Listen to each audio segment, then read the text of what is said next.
दोस्तों, घर जो बनता है वो विवाहित पत्नी से ही बनता है। विवाहित पत्नी से ही घर बनता है, अन्यथा और किसी स्त्री से घर नहीं बनता। लेकिन उसमें पत्नी के गुण भी होना चाहिए। अगर उसमें पत्नी के गुण नहीं होंगे तो वो पति का निर्वाह नहीं कर पाएगी, अच्छे से घर परिवार की देखभाल नहीं कर पाएगी। पत्नी के गुण होना जरूरी है। पति के प्रति वफादारी और ईमानदारी भी होना बहुत ज़रूरी है। जिस घर में वो शादी होके गई है उस घर के लिए, पूरे घर के लिए एक विश्वास पात्र भी होना जरूरी है। और जिस घर में उसकी शादी हुई है उस घर के सबको लेके चलना भी जरूरी है। तभी वो एक अच्छी पत्नी और एक अच्छी लड़की कहलाएगी। तभी वो अपने माता पिता का नाम भी रोशन करेगी। ऐसा नहीं लड़के ही नाम रोशन करते हैं, लड़कियों से भी होता है। पहले की क्या होता था, औरतें जब आती थीं, लड़कियां शादी होकर घर में आती थीं तो पूरे घर का खाना पकाती थीं और सबका मान सम्मान करती थीं। कभी कोई शिकवे गिले शिकायतें नहीं होती थीं। कोर्ट कचहरी तक वो नहीं जाती थीं। बड़ी बेइज्जती महसूस करती थी वो भी और उनके घर वाले भी। लेकिन वो अनपढ़ होती थीं। वो अनपढ़ औरतें होती थी दोस्तों, पूरे परिवार को लेके चलती थीं। कभी कोई लड़ाई झगड़ा नहीं होता था, होता भी था तो किसी को पता नहीं चलता था, पड़ोसी भी नहीं जान पाता था, क्योंकि वो अच्छे घर की लड़कियां होती थीं।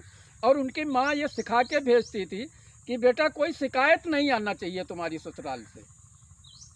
वो अपनी लड़की को, और बाप भी ये कहता था बेटा कोई शिकायत नहीं आना चाहिए, अब वही तुम्हारा घर है।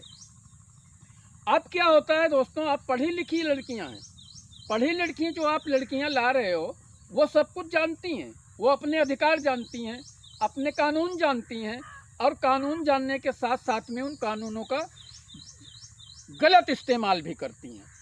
अगर आपकी बनती है तो भी वो बढ़िया तरीके से आपके घर का पूरा खाना पका के नहीं देंगी, आपके माँ बाप का सम्मान नहीं करेंगी, आपके भाइयों का खाना पका के नहीं देंगी, आपकी बहनों से अच्छा व्यवहार नहीं करेंगी। पहले की जो औरतें होती थी वो पूरे घर को लेके चलती थी, वो तो मैं बता चुका हूँ। और अब जो औरतें आ रही हैं, क्योंकि आप पढ़ी लिखी आप ला रहे हो, अब आप वो औरतें ला रहे हो जिनको आप खुद पसंद करते हो। पहले जो शादियां होती थी उन औरतों को उनके माँ बाप पसंद करके लाते थे और अड़ोसी पड़ोसी बताते थे कि ये लड़की बहुत अच्छी है। और पुराने लोग कहते भी हैं जिस लड़की से आपकी शादी हो रही है उस लड़की को ना देख के उस लड़की की नानी को देखो। नानी का देखने का मतलब ये है कि नानी का जैसा व्यवहार होगा वैसे ही आपकी पत्नी आपकी सास का भी होगा।